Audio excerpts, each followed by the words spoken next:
بسم الله الرحمن الرحيم. الرحمن علم القرآن.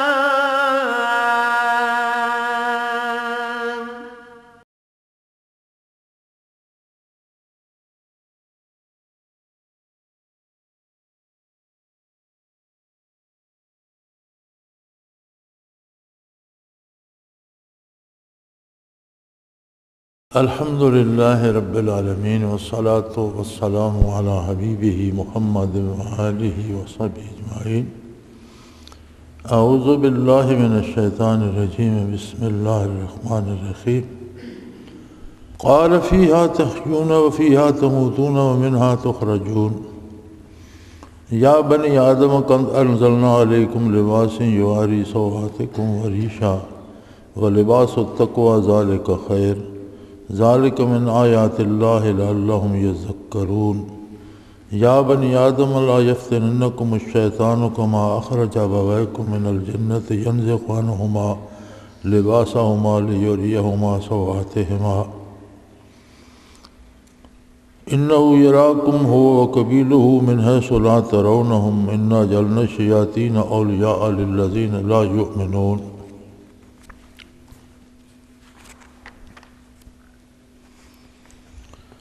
وَإِذَا فَعَلُوا فَاحِشَةً قَالُوا وَجَدْنَا عَلَيْهَا آبَاءَنَا وَاللَّهُ أَمَرَنَا بِهَا قُلْ إِنَّ اللَّهَ لَا يَأْمُرُ بِالْفَحْشَاءِ أَتَقُولُونَ عَلَى اللَّهِ مَا لَا تَعْلَمُونَ قُلْ أَمَرَ رَبِّي بِالْقِسْطِ وَأَقِيمُوا وُجُوهَكُمْ عِندَ كُلِّ مَسْجِدٍ وَادْعُوهُ مُخْلِصِينَ لَهُ الدِّينَ كَمَا بَدَأَكُمْ تَعُودُونَ فَرِيقًا هَدَىٰ وَفَرِيقًا حَقَّ عَلَيْهِمُ الضَّلَالَةُ إِنَّهُمْ اتَّخَذُوا الشَّيْطَانَ أَوْلِيَاءَ مِن دُونِ اللَّهِ وَيَحْسَبُونَ أَنَّهُم مُّهْتَدُونَ. يَا بَنِي آدَمَ خُذُوا زِينَتَكُمْ عِندَ كُلِّ مَسْجِدٍ وَكُلُوا وَاشْرَبُوا وَلَا تُسْرِفُوا إِنَّهُ لَا يُحِبُّ الْمُسْرِفِينَ. اللهم سبحانك لا علم لنا إلا ما علمتنا إنك أنت العليم الحكيم. مولاي صل وسلم دائما أبدا على حبیبک خیر الخلق کلہم.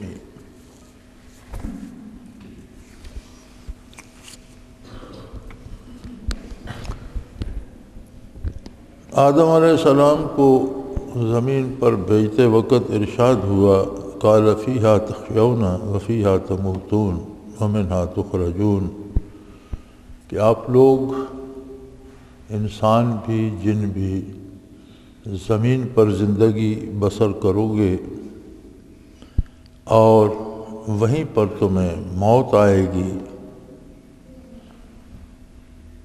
اس کے بعد تمہیں زمین سے ہی دوبارہ زندہ کیا جائے گا۔ اللہ کریم نے نظام کائنات جو ترتیب دیا تھا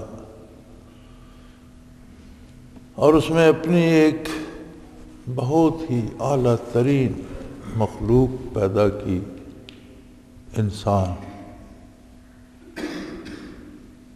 انسان کو اشرف المخلوقات کہا گیا ہے۔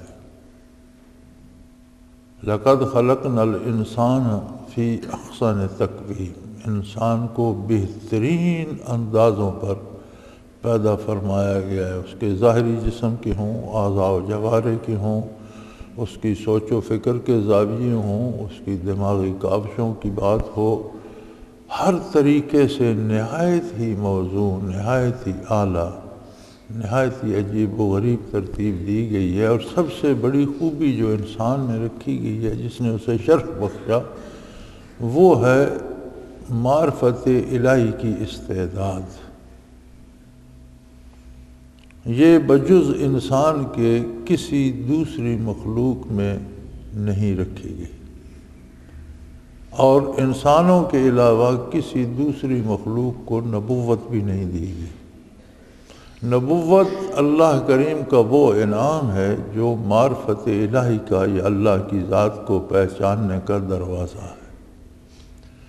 اللہ کی نوری مخلوق ہیں فرشتے، ہمیشہ نیکی کرتے ہیں، ہمیشہ اطاعت کرتے ہیں اور سدا ذکر الہی میں رہتے ہیں، لیکن حاکم کے حکم کی تعمیل کرتے ہیں، اس کی ذات کی طرف نگاہ اٹھا کر دیکھنے کی ہمت ان میں نہیں ہے۔ تعمیل ارشاد ضرور کرتے ہیں، لیکن حاکم کیسا ہے، کون ہے، یہ سوال ان کے بس کا نہیں ہے۔ اس کی استعداد صرف انسان کو دی گئی کہ وہ اس کی قدرت کاملہ سے بھی پہچان سکتا ہے کہ وہ ہر چیز پہ قادر ہے، واحد لا شریک ہے۔ اور جب نبی مبعوث ہوتے ہیں تو انبیاء وہ پیغام لاتے ہیں جو اس کی ذات اور صفات سے آشنائی دیتے ہیں۔ اور یاد رکھیں، نبی اور غیر نبی کی تعلیمات میں ایک بہت بڑا فاصلہ ہوتا ہے۔ غیر نبی کی جو تعلیمات ہوتی ہیں ان کا اثر دماغ تک ہوتا ہے اور دماغ کو سمجھنے کی صلاحیت عطا کرتی ہیں، لیکن نبی جو تعلیمات عطا فرماتا ہے اس میں کیفیات ہوتی ہیں جو قلب میں وہ بات پیدا کر دیتی ہیں۔ نبی جب کہتا ہے کہ اللہ ایک ہے تو بندہ اپنے دل سے محسوس بھی کرتا ہے کہ اللہ واحد لا شریک ہے۔ جو حقائق انبیاء ارشاد فرماتے ہیں ان کی کیفیات بھی عطا فرماتے ہیں۔ تو نظام ہی اللہ کا ایسا تھا کہ انسان کو جب اتنی بڑی نعمت دی گئی تو اتنا ہی بڑا اس پر امتحان بھی آیا۔ اللہ کریم نے زمین بنائی اور اس پر ایک جہان بسا دیا اور بہت خوبصورت جہان بنایا۔ اس میں بے شمار طرح کی لذتیں، بے شمار طرح کے لالچ، بے شمار طرح کی خوبصورتیاں، مال و دولت، لباس، مکان، عیش و عشرت، عہدے اور مرتبے، حکومتیں اور حکمرانیاں، بے شمار چیزیں اس میں ایسی خوبصورت اور اتنی بنائی جو دل کو کھینچ لیتی ہیں۔ یہ دراصل آزمائش تھی کہ انسان کو جو قوت دی گئی ہے معرفت الہی کی، اس پر عمل کرتے ہوئے، اسے بروئے کار لاتے ہوئے قرب الہی کو تلاش کرتا ہے یا دنیا کی رنگینیوں میں کھو جاتا ہے اور عظمت الہی کو بھلا بیٹھتا ہے۔ سو فرمایا تمہیں دنیا میں زندگی بسر کرنا ہے، وہیں تمہیں موت آئے گی، وہی زمین تمہارا ٹھکانہ بنے گی، اور پھر اسی زمین سے تمہیں دوبارہ پیدا کیا جائے گا۔ پھر اس کا لازمی نتیجہ تھا کہ جب آزمائش میں تھا انسان، امتحان میں تھا، تو اس کا کوئی نتیجہ نکلتا۔ سو اللہ کریم نے انسان کو زندگی دی، فرصت دی، قوتیں دیں، عقل دیا، شعور دیا، اور اپنی دعوت انبیاء کے ذریعے بھیجی۔ اب جب ہر انسان کو مقرر وقت دیا گیا، اس وقت میں وہ اپنی زندگی گزار کر آگے چلا جاتا ہے۔ قیامت تک زمین میں برزخ میں اس کا قیام ہوگا۔ قیامت کو تمام مردے زمین سے پھر زندہ کر دیے جائیں گے۔ پھر وہ حساب و کتاب ہوگا کہ کیا دنیا کی رنگینیوں میں کھو گیا یا عظمت الہی کو یاد رکھا ہے۔ سو فرمایا وَمِنْهَا تُخْرَجُونَ، پھر تمہیں اسی سے نکالا جائے گا۔ یا بنی آدم قد انزلنا علیکم لباسا یواری سوآتکم وریشا، اے اولاد آدم، ہم نے تم پر لباس نازل کیا، تمہارے لیے لباس پیدا کیا جو تمہارے پردہ داری بھی کرتا ہے اور موجب زینت بھی ہے۔ وَلِبَاسُ التَّقْوَى ذَلِكَ خیر، اور اصل لباس جو ہے سب سے بڑھ کر وہ تقوی ہے۔ ذَلِكَ مِنْ آیَاتِ اللَّهِ لَعَلَّهُمْ يَذَكَّرُونَ، یہ اللہ کی نشانیوں میں سے ہے تاکہ لوگ نصیحت حاصل کریں۔ فرمایا لوگو تم انسان ہو،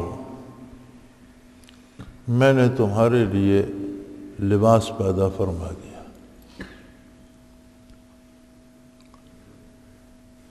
پہلے بھی گزر چکا، بعد میں بھی آ رہا ہے کہ شیطان نے بے حیائی کا راستہ اپنایا اور آدم علیہ السلام کو وہ پھل کھانے کی رائے دی اور وسوسہ ڈالا جس سے ستر ظاہر ہو جاتا تھا، یہ گزر چکا ہے۔ اسی زمن میں ارشاد ہو رہا ہے کہ اے اولاد آدم، تمہارے لیے ہم نے لباس پیدا کیا ہے۔ لباس کے دو فائدے ہیں، پردہ داری بھی کرتا ہے، سرد و گرم جو موسم ہے ان سے بھی حفاظت کرتا ہے، اور اس کے ساتھ وریشہ موجب زینت بھی ہے۔ لباس میں تین باتیں ہونی چاہیے، ایک تو وہ ستر کرتا ہو، پھر موسم کے لحاظ سے بدن کی حفاظت کرتا ہو، اور تیسرے وہ مناسب اور موزوں اور خوبصورت بھی ہو۔ یہ ضروری نہیں کہ لباس بہت قیمتی ہو، ہر آدمی کا اپنی حیثیت کے مطابق ہوگا۔ جنہیں اللہ نے زیادہ مال دیا ہے وہ اچھا قیمتی پہنے، چونکہ لباس بھی حضور صلی اللہ علیہ وسلم کے ارشادات کے مطابق لباس اور رہن سہن بھی اللہ کا شکر ادا کرنے کا ایک ذریعہ ہے کہ آپ کو دیکھ کر اگلے کو اندازہ ہو جائے کہ اس پر اللہ کی اتنی رحمت ہے، یہ اس سٹیٹس کا یا اس انداز کا انسان ہے۔ تو اس کی بنیادی بات لباس میں جو ہے وہ ہے ستر، پردہ۔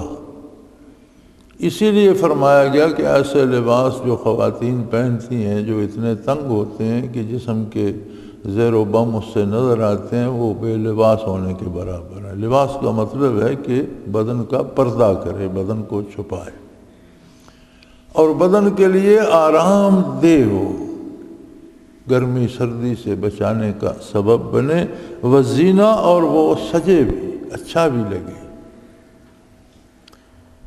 یہ تو ہے ظاہری بدن کو ڈھانپنے کی بات، لیکن اصل لباس انسان کا وہ ہے جو اس کی روح کو نصیب ہوتا ہے۔ انسان، علماء حق فرماتے ہیں کہ جب مطلق انسان بولا جائے تو اس سے مراد ہی روح ہوتی ہے، کیونکہ بدن کو انسان کوئی نہیں کہتا۔ جب روح الگ ہو جاتی ہے تو بیٹھا بٹھایا انسان لاش بن جاتا ہے، مردہ بن جاتا ہے، اسے میت کہتے ہیں، ڈیڈ باڈی کہتے ہیں، لاش کہتے ہیں، اسے انسان کوئی نہیں کہتا۔ روح الگ ہو جائے تو نرے بدن کو کوئی انسان نہیں کہتا۔ انسان دراصل بدن اور روح کے مجموعے کا نام ہے۔ تو بدن کو تو بندہ ڈھانپ لے، لیکن اس کی روح برہنہ ہو، بدن کو سجا لے لیکن روح کی شکل مصف ہو کر وحشت ناک ہو جائے، درندہ بن جائے، تو یہ تو کوئی بات نہ ہو۔ تو فرمایا اصل اور حقیقی لباس اور سب سے اچھا لباس جو ہے وہ تقویٰ ہے، نیکی ہے، اللہ جل شانہ سے تعلق ہے۔ تقویٰ کا معنی ہوتا ہے اللہ سے ایسا رشتہ استوار ہو جائے کہ بندہ کوئی ایسی حرکت نہ کرے جس سے اللہ میاں کے ناراض ہونے کا ڈر ہو۔ تو فرمایا حقیقی لباس جو ہے وہ تو تمہاری روح کا ہے، اصل انسان تو روح ہے، اس کا بھی خیال کرو، اسے بے لباس نہ ہونے دو۔ اس کا لباس کیا ہے؟ فرمایا اس کا لباس خلوص دل سے اللہ و اللہ کے رسول کی اطاعت۔ یہ تقویٰ کس سے پیدا ہوتا ہے؟ اللہ کی اطاعت سے۔ اللہ کی اطاعت ہم کیسے کریں گے؟ رسول اللہ صلی اللہ علیہ وآلہ وسلم کی اتباع سے۔ سو فرمایا اصل لباس تقویٰ ہے، نیکی ہے، خلوص ہے، اور اللہ کی اطاعت ہے جو خلوص سے کی جائے۔ ذالک خیر، یہ سب سے بڑھ کر ہے۔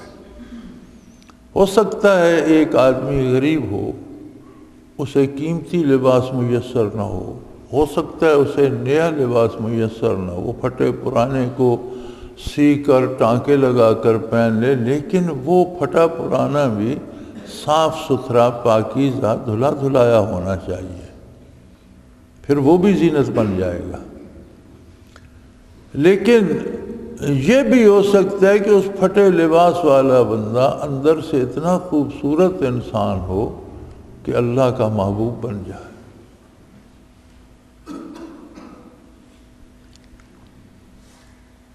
بظاہر بعض اوقات آدمی افلاس میں مبتلا ہوتا ہے۔ ایک صحابی گزرے تو ان کی حالت ایسی ہی تھی، ان کے پاس کوئی ذرائع آمدن نہیں تھے، مفلسی تھی، عام سا لباس تھا۔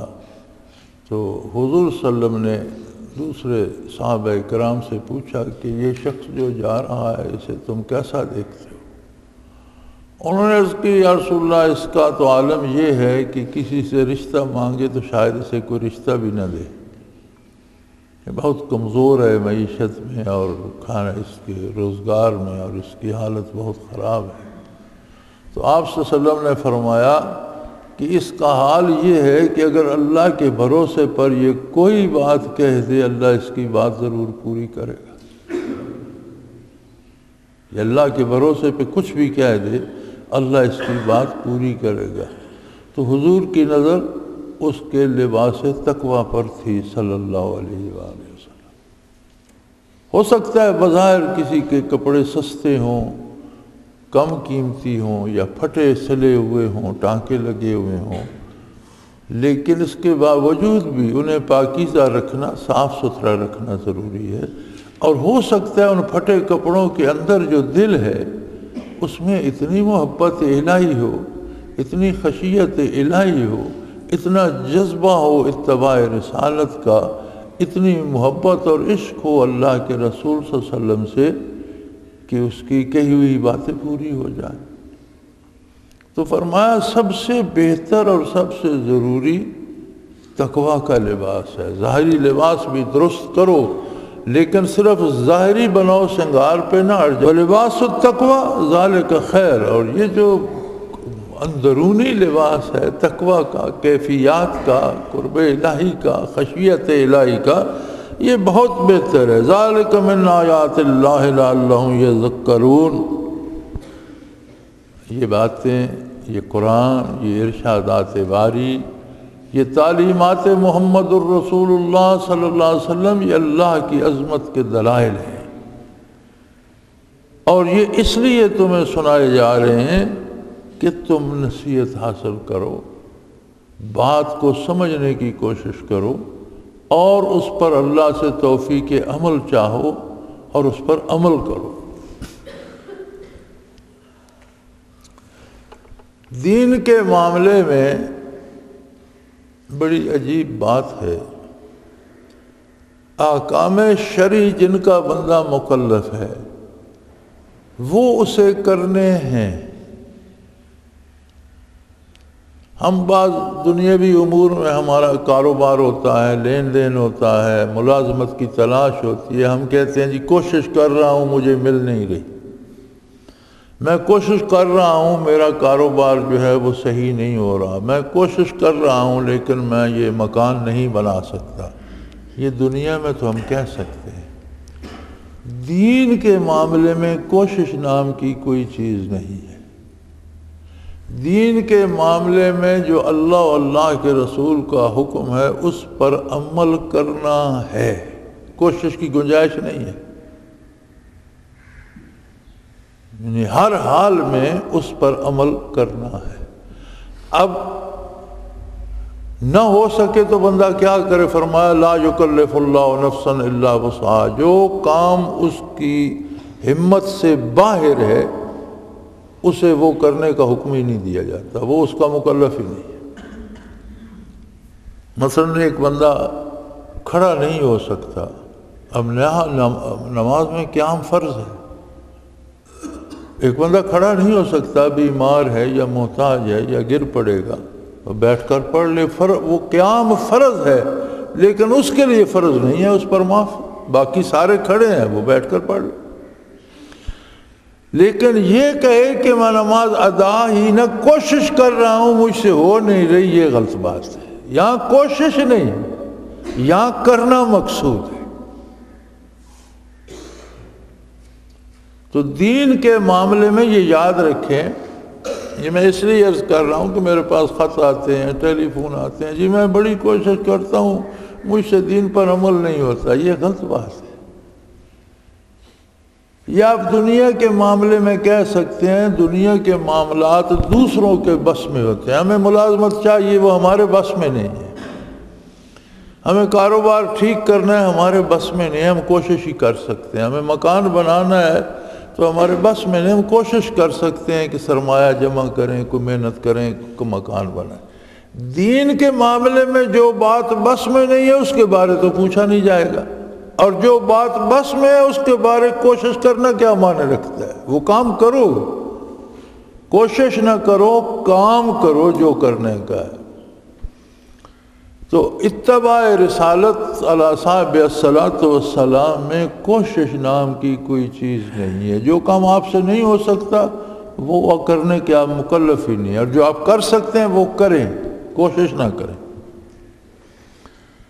فرمایا اللہ سے ہم کلام ہونا، اللہ کریم کی بات سننا، اللہ کی بارگاہ میں اپنی بات پیش کرنا، یہ کوئی معمولی بات نہیں ہے۔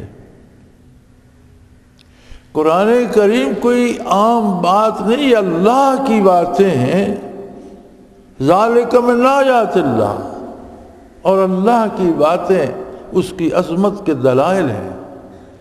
یہ وہ الفاظ ہیں جو اللہ کی طرف سے نازل ہوئے، یہ وہ الفاظ ہیں جو محمد الرسول اللہ صلی اللہ علیہ وسلم کی زبان پاک سے نکلے۔ میں اور آپ ہماری حیثیت کیا ہے؟ وہ الفاظ جو محمد الرسول اللہ صلی اللہ علیہ وسلم کی زبان حق ترجمان سے جاری ہوئی، اور وہ الفاظ جو اللہ کی بات تھی، اسے سن کر ہم کہتے ہیں جی کوشش کریں گے تو پھر تو بات ختم ہو گئی۔ سو فرمایا یہ بات اس کوشش کی نہیں ہے، لعلہم یذکرون، یہ عظمت تمہیں اس لیے دی گئی ہے کہ تم اس سے نصیحت حاصل کر کے اس پر عمل کرو اور اسے اپنی زندگی کا لاہ عمل بناؤ۔ یا بنی آدم لا یفتننکم الشیطان کما اخرج ابویکم من الجنۃ ینزع عنہما لباسہما لیریہما سوآتہما انہ یراکم هو وقبیلہ من حیث لا ترونہم انا جعلنا الشیاطین اولیاء للذین لا یؤمنون۔ اے اولاد آدم، شیطان تمہیں کسی مصیبت میں نہ ڈال دے جس طرح اس نے تمہارے آبا کو، دادا اور دادی کو جنت سے باہر کرا دیا اور ان کا لباس بھی ان سے اتروا دیا اور ان کے پوشیدہ حصے جسم کے ظاہر کرا دیے۔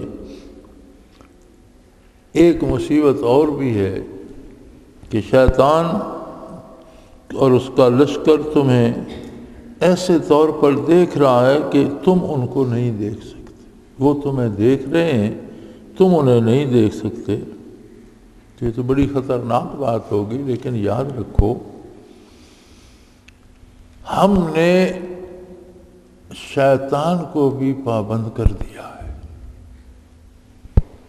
انا جعلنا الشیاطین اولیاء للذین لا یؤمنون، شیطان کی دوستی یا شیطان کی بات مانے گا وہی جس کا اللہ پر ایمان نہیں، یعنی جس کا ایمان درست ہوگا اس پر شیطان کا جادو نہیں چل سکے گا۔ بے شک شیطان پوشیدہ رہے، وسوسے ڈالتا رہے، زور لگاتا رہے، تو یہ اللہ کریم نے حفاظت کا اب ظاہر ہے کہ جو عظمت الہی کے منکر ہیں، اللہ کو ان کی حفاظت کی کیا ضرورت ہے کہ شیطان سے ان کی حفاظت کرتا ہے؟ انہوں نے اللہ کی بارگاہ کو تو چھوڑ دیا، اللہ نے انہیں چھوڑ دیا، اب وہ شیطان انہیں کھلونا بنا لیتا ہے۔ تو بنیادی بات فرمایا کہ اے اولاد آدم، یہ بات یاد رکھنا کہیں شیطان تمہیں کسی خرابی میں مبتلا نہ کر دے، کسی مصیبت میں نہ ڈال دے، جس طرح اس نے آدم علیہ السلام اور حضرت حوا علیہ السلام کو جنت سے نکلوا دیا، یعنی شیطان نے وسوسہ ڈالا، مشورہ دیا، وقاسم لہما انی لکما من الناصحین، اللہ کی قسمیں کھائیں کہ میں آپ سے سچی بات کر رہا ہوں۔ انہیں سمجھنا ہی کہ اللہ کی قسم بھی کوئی جھوٹی کھا سکتا ہے، یہ تو مردود ہو چکا تھا، وہ مقربان بارگاہ تھے۔ تو جنت میں ایسا لباس تھا کہ ستر عورت تھا، پوشیدہ اعضاء چھپے ہوئے تھے۔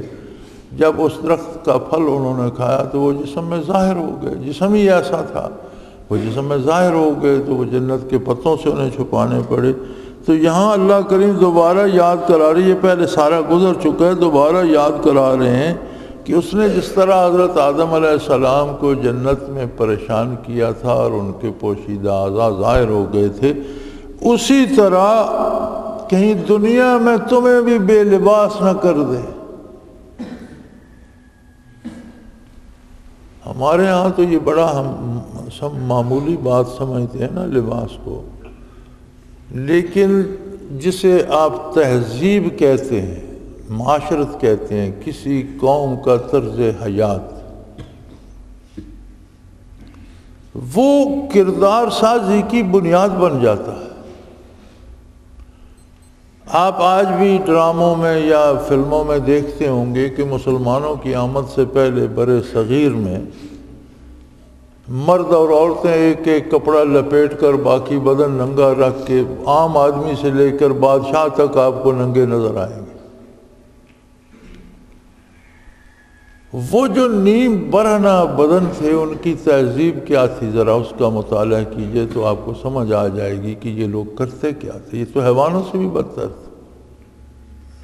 یعنی کسی شخص کا مزاج بگاڑنے کے لیے پہلے شیطان اس کا لباس خراب کرتا ہے، یہ بنیاد ہوتی ہے۔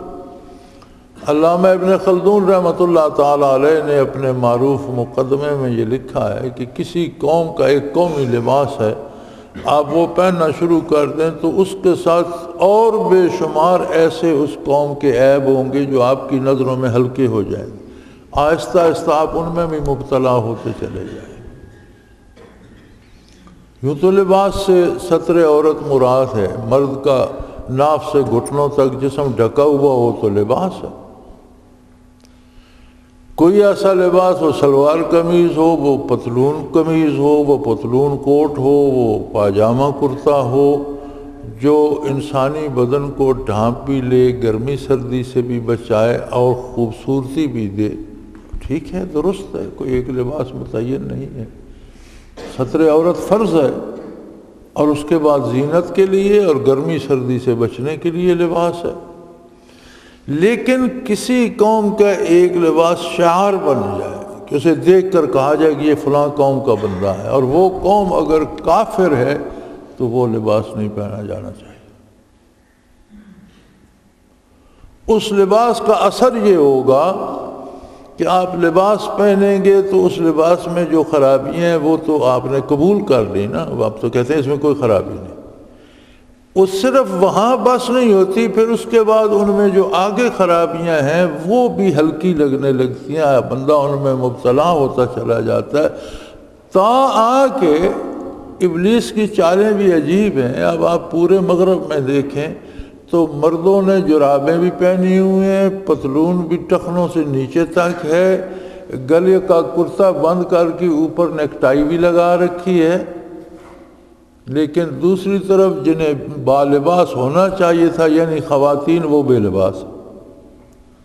یعنی کیسی عجیب بات ہے کہ گرمی ہو یا سردی، مرد کا پورا جسم ڈھکا ہوا ہے، یہ اس تہذیب کا ایک خاصہ ہے، لیکن اسی کے ساتھ جو خاتون کھڑی ہے وہ نیم برنا کھڑی ہے، اور جو چیتھڑے اس نے جسم پر پہنی ہوئے وہ بھی ایسے چپکائے ہوئے ہیں کہ ان کا ہونا نہ ہونا اس کی کوئی حیثیت نہیں۔ تو یہ شیطان کا طریقہ ہے کہ اگر آپ ان کے مردوں کا لباس قبول کریں گے تو پھر آپ کی خواتین ان خواتین کا لباس بھی قبول کریں گے۔ اور جب بڑھنے کی آئے گی تو اس سے بے حیائی آئے گی، جب بے حیائی آئے گی تو اللہ کی نافرمانی کا دروازہ کھل جائے گا، حضور کی نافرمانی کا دروازہ کھل جائے گا، اور بندہ آہستہ آہستہ تباہی کے گڑھے میں گرتا چلا جائے گا۔ سو فرمایا لوگو، اے آدم کے بیٹو، یا بنی آدم، اے آدم علیہ السلام کی اولاد،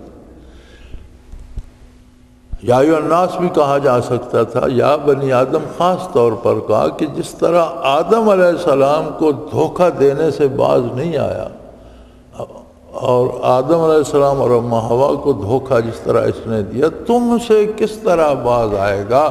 ذرا یہ خیال رکھنا، جس طرح انہیں اس نے بے لباس کر دیا تھا، چونکہ جس جنت میں وہ تھے اس میں ان کے خفیہ اعضاء تو چھپے ہوئے تھے، جب وہ پھل کھایا تو وہ ظاہر ہو گئے۔ اب شیطان کی کوشش تو یہی تھی تو تمہیں بھی کہیں بے لباس نہ کر دے۔ بعض لوگوں کا یہ خیال ہوتا ہے کہ جی نہیں، میں ظاہری عمل مجھ سے نہیں ہوتا، یہ میں لمبی نمازیں تو نہیں پڑھتا، کبھی پڑھ لیتا ہوں کبھی نہیں، لیکن میں اندر سے بڑا کھرا بندہ۔ بڑی مضحکہ خیز بات ہے۔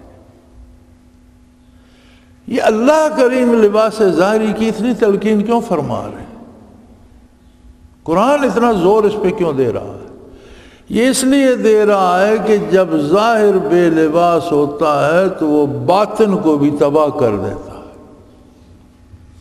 باطن اخروٹ یا بادام کے مغز کی طرح ہے، چھلکا اس کی حفاظت کے لیے، تو جب چھلکا ٹوٹ جاتا ہے تو اس کے جو اندر مغز ہے اس کی حفاظت کا کوئی انتظام نہیں رہتا۔ لباس بھی چھلکا ہے، اسے مضبوط بھی ہونا چاہیے، خوبصورت بھی ہونا چاہیے، جائز اور حلال ذرائع سے بھی ہونا چاہیے، پاکیزہ بھی ہونا چاہیے، پھر اندر کی کوشش کریں کہ اندر بھی بہتر ہو۔ تو جس کا باہری ویران ہے، جو آسان ہے کرنا، وہ کیسے دعویٰ کرتا ہے کہ میرے اندر بہت سچ ہے؟ یہ بھی شیطان اس میں مبتلا کر دیتا ہے بندے کو کہ ظاہر میں کیا رکھا ہے یار، تمہارا باطن صحیح ہے، یہ نمازیں، روزہ اور یہ اٹھک بیٹھک اور یہ حج زکوٰۃ، یہ تو ظاہر داری ہے، تم اندر سے بڑے کھرے، اندر سے کیسے کھرے ہو جب باہر سے ہی کھوٹے نظر آ رہے ہو؟ خطرہ یہ ہوتا ہے کہ کتنے بندے باہر سے کھرے نظر آتے ہیں، صاف شفاف نظر آتے ہیں، تو اندر سے کھرے نہیں ہوتے۔ وہ اللہ کی رضا کے لیے لباس نہیں پہنتے، وہ اللہ کا شکر ادا کرنے کے لیے نہیں پہنتے، لوگوں پر رعب جمانے کے لیے پہنتے ہیں، دکھاوے کے لیے پہنتے ہیں، دوسروں پر اپنے کو بڑا ظاہر کرنے کے لیے پہنتے ہیں۔ تو ان کا ظاہر ہی برباد ہے تو اندر کیسے صحیح ہوگا؟ تو یہ بھی ایک غلط فہمی ہوتی ہے۔ سو فرمایا لباس کی پابندی کرو، اے آدم کے بیٹو، تمہارے باپ کو جس طرح اس نے دھوکہ دیا تھا اس طرح تمہیں دھوکہ نہ دے۔ اور یہ بڑا خطرناک ہے، اس لیے کہ شیطان اور اس کے چیلے چانٹے اور اس کا لشکر ہر وقت تمہیں دیکھ رہا ہے، اور تم انہیں دیکھ نہیں سکتے، وہ تمہیں نظر نہیں آتے، ان کا وجود ایسا ہے کہ انہیں آگ کے شعلے سے پیدا کیا گیا، وہ ایک انرجی ہے، تم ایک مادہ ہو، مادہ سامنے ہے، نظر آتا ہے، انرجی نظر نہیں آتی، انرجی پھر بڑی طاقت ہوتی ہے، انرجی نظر نہیں آتی لیکن مادے سے طاقت اس میں کروڑوں گنا زیادہ ہوتی ہے۔ تو بات تو بڑی خطرے کی ہے، لیکن ایک بات ہے، شیطان کو رسائی میں اس پر دیتا ہوں جو مجھ سے کفر کرتا ہے، جس کا ایمان میرے ساتھ نہیں ہوتا، سیدھی سی بات۔ جس کا ایمان و یقین اللہ کے رسول کے ساتھ پختہ ہے، شیطان اس کا کچھ نہیں بگاڑ سکتا۔ لہذا سارے خطرات سے آگاہ کر کے محفوظ پناہ گاہ کا بھی پتہ دے دیا، انسان کو سارے خطرات سے مطلع فرماتے ہوئے محفوظ پناہ گاہ کا بھی پتہ دے دیا کہ اللہ پر یقین کر لو، اللہ سے ایمان پختہ کر لو اور نبی پاک صلی اللہ علیہ وسلم کا دامن مضبوطی سے تھام لو، آپ کی اطاعت کے دائرے کے اندر آ جاؤ، یہاں شیطان داخل نہیں ہو سکتا۔ یہ ایک ایسا قلعہ ہے کہ اس میں شیطان داخل نہیں ہو سکتا۔ اور یہی بات دوسری جگہ اس انداز میں ارشاد فرمائی کہ ادخلوا فی السلم کافہ، سارے کے سارے اسلام کے اندر آ جاؤ۔ یہ نہیں کہ ایک نماز پڑھ لی، ایک چھوڑ دی، روزہ آ گیا رکھ لیا اور زکوٰۃ نہ دی، تو اس طرح نہیں، کبھی نیکی کر لی کبھی برائی کر لی، اس طرح نہیں۔ ادخلوا فی السلم کافہ، سارے کے سارے اسلام کے اندر آ جاؤ۔ سو فرمایا اے اولاد آدم اس بات کا خیال رکھو جس طرح اس نے تمہارے دادا دادی کے ساتھ کیا، تمہارے بزرگوں کے ساتھ کیا، اس طرح کا فریب تمہارے ساتھ نہ کرے اور تمہیں بے لباس نہ کر دے، بے حیا نہ کر دے۔ یہ خطرہ ہے اور بڑا خطرناک ہے۔ شیطان اور اس کا لشکر تمہیں دیکھ رہا ہے، حالانکہ تم انہیں نہیں دیکھ سکتے، لیکن تمہارے پاس مضبوط پناہ گاہ ہے۔ شیطان کی دوستی صرف ان سے ہوگی جن میں ایمان نہیں ہوگا، جو کافر ہوگا۔ تو اس کا مطلب یہ بھی سمجھ لیجئے کہ جتنا ایمان کمزور ہوگا اتنا شیطان کے ساتھ تعلق ہوتا جائے گا، جتنا ایمان مضبوط ہوتا جائے گا اتنا شیطان کے لیے اس بندے کو بہکانا مشکل ہوتا جائے گا۔ اللہ کریم ہمیں نور ایمان عطا کرے، قوت یقین عطا کرے، ہماری خطاؤں سے درگزر فرمائے اور دنیا و آخرت میں اپنے نیک بندوں کے ساتھ رکھے۔ وآخر دعوانا ان الحمدللہ رب العالمین۔ اللہ اللہ اللہ اللہ اللہ اللہ اللہ اللہ۔ حضرت امیر محمد اکرم آوان مد ظلہ العالی دارالعرفان منارہ ضلع چکوال میں سالہ سال سے قرآن و حدیث کے اوپر خطابات کر رہے ہیں اور سلسلہ نقشبندیہ اویسیہ کے مطابق لوگوں کو ذکر الہی کی تربیت دے رہے ہیں۔ وہ قرآن پاک کی تفسیر ترتیب وار بیان کر رہے ہیں۔ تفسیر قرآن کو وہ موجودہ ملکی اور بین الاقوامی حالات کے مطابق بیان کرتے ہیں۔ موٹر وے سے کلر کہار کے انٹرچینج سے نکلتے ہوئے، کلر کہار کی جھیل سے ہوتے ہوئے، میانی، بوچھال اور نورپور سے گزرتے ہوئے دارالعرفان منارہ پہنچ سکتے ہیں۔ حضرت امیر محمد اکرم آوان نے بچیوں اور بچوں کی دینی اور دنیاوی تعلیم کے لیے سقارہ اکیڈمی کے نام سے ایک درسگاہ بھی قائم کی ہے، جس کا افتتاح ملک پاکستان کے صدر جنرل محمد ضیاء الحق نے اپنے دست مبارک سے کیا تھا۔ وہ تمام احباب جو اسلام کی طلب رکھتے ہیں ان سے گزارش ہے کہ دارالعرفان منارہ ضلع چکوال میں امیر محمد اکرم آوان صاحب کے خطابات سے مستفید ہوں۔ وہ ہر جمعے کو نماز سے پہلے بیان فرماتے ہیں۔ ہر ماہ کی پہلی اتوار کو ماہانہ اجتماع ہوتا ہے جس میں آپ خصوصی خطاب فرماتے ہیں اور پاکستان کے چاروں صوبوں سے احباب اس اجتماع میں شرکت کرتے ہیں۔ اس کے علاوہ یہاں سال میں 2 مرکزی اجتماعات بھی ہوتے ہیں، ایک رمضان المبارک میں اعتکاف کا اجتماع اور دوسرا جولائی اور اگست میں 40 دن کا اجتماع ہوتا ہے جس میں روحانی تربیت کی جاتی ہے۔